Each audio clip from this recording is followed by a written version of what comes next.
Hi everyone. Quick show of hands. Who out there does not work on a team with other people? Okay, you folks can stop watching now. I'll make sure there's something for you in the next video. For the rest of you out there on one or more teams, what if I told you that if your team meetings do not have conflicts, your team is likely failing? Yep, at best your team is underperforming. At worst, you are probably outright failing. But conflict is bad, right? Well, yes and no. There's more than one type, and simply referring to it broadly as conflict does not describe the nuance of team dynamics. Karen Jen is one of the world's leading experts in organizational psychology who identified two distinct types of conflict. One is relationship conflict, which is a type most people have in mind. And that type of conflict is bad for teams and just generally counterproductive. Eddie identified a second type called task conflict, which are the disagreements and debates we have about ideas, solutions, opinions. And based on that research, Adam Grant, an organizational psychologist at Wharton and author of the best-selling book Think Again, set out to understand what are the consequences of those two types of conflict. Specifically, how does it affect team performance?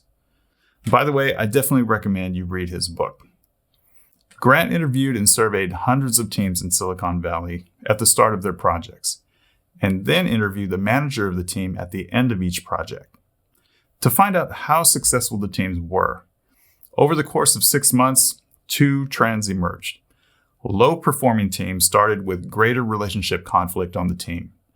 Aside from being distracted by personal disagreements and feuding, those teams did not have the psychological safety or feel comfortable enough to challenge each other's ideas and opinions.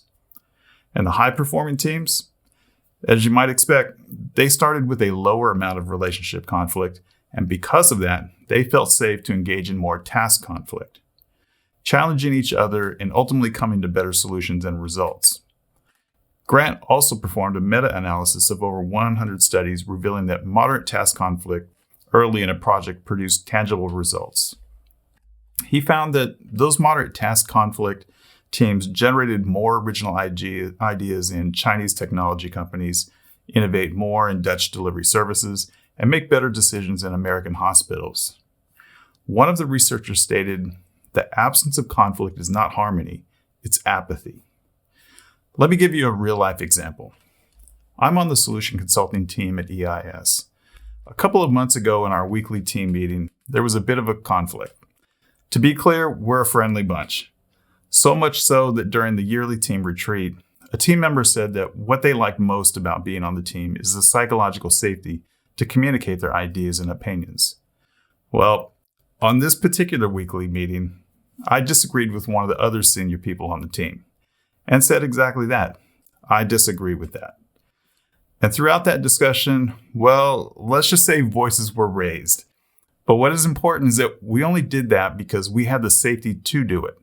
I have a great deal of respect for that team member, value their opinion very much, and believe the feeling is mutual. There was absolutely nothing personal about that conflict. It was about the work, and we both wanted the best result. If there was apathy or one of us didn't care, then there wouldn't have been a conflict. The comfort of psychological safety is what allows our team to engage in task conflict openly. So some amount of conflict and disagreement is a good thing and will lead to better outcomes. But remember, it does matter what type it is and how you disagree. That's my time. Thanks for watching.